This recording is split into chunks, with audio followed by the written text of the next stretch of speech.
So I think a big change for me around productivity over the last couple of years in particular, it's felt to me like there's a lot more people in jobs that are under huge pressure to be always on, and actually where the need for the work that we do, I feel quite sad about this. I feel in some ways companies are bringing us in more because they feel like the word is burning, and it's like really trying to get people to run faster on the hamster wheel rather than actually.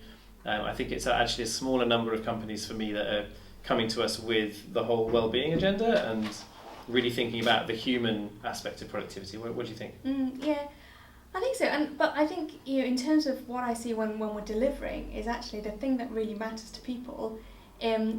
Is more than people are wanting more than just how do I get this thing done quicker. So the burning issue is I've got my boss on my back, I've got 21 things to do, I've got 2 hours to do it in. How do I get it all done? So the old problem is still there. It's too much to do, not enough time. How do I fit it all in? But what I'm noticing is that people are hungry for more. So yes, their initial problem is how do I fit it all in? But even if you fit it in, I'm seeing people who are going home going, okay, I've ticked everything off the list, but I still don't feel like work has ended. And I think that there's that something missing, and the more that we dig into it, the more that we come back to that well-being piece. And so I don't think it's not about how do I get more organised or how do I be super productive or be this superhuman being. It's actually how do I be human again. Yeah, and how do I live a good life and a human life and a fulfilling life? And I think part of that move away from the beginning and end thing is in an always-on culture. You're inevitably always thinking about work, and I think there's been a good few years, really for me, since like 2008, 2009 in the UK with the financial crash, where people have felt more and more under pressure. All the messages from government and media are, just work hard, strive to get on, all that sort of messaging. And it often doesn't come back to why, get strive and work hard to get on for what purpose? Like, what's at the end of this? What's the pot of gold at the end of all this? So I think for me, there's something around just being, just recognizing the other side of that productivity coin. I always love it when I go to Australia, and the predominant message is always like, become a productivity ninja.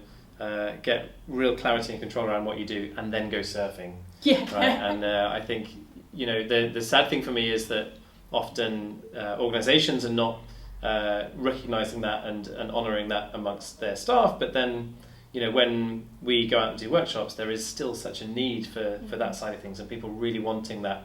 Okay, what's beyond the work, and how do I really make time for myself and my family and my interests and the rest of my life as well. Yeah, and I do see that when I go and run workshops as well, is that,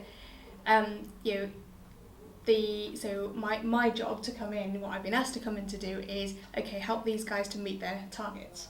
And when I go around the room and I'm talking to the guys, they're going, actually, I want to be able to see my son before he goes to bed. I want to be able to enjoy my holiday. I think my wife's going to leave me because I never see her. And all those kind of things. And what I'm noticing as well is that when people find ways of dealing with work so that it's not consuming them, actually it helps them to do their best work.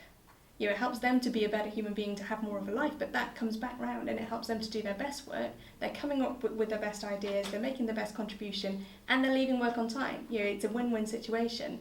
And then what companies are then seeing as a result is that their results are better, their workforce are performing better, those kind of profits are going up, and people are happier.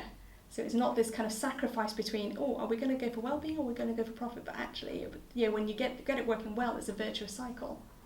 So I think we've got to honour the being human, not superhero, and we've got to continue to spread our word around human productivity, not mechanical and robotic productivity, and really help people with all sides of this coin. So both what they do at work and their performance, but also how they live the rest of their lives.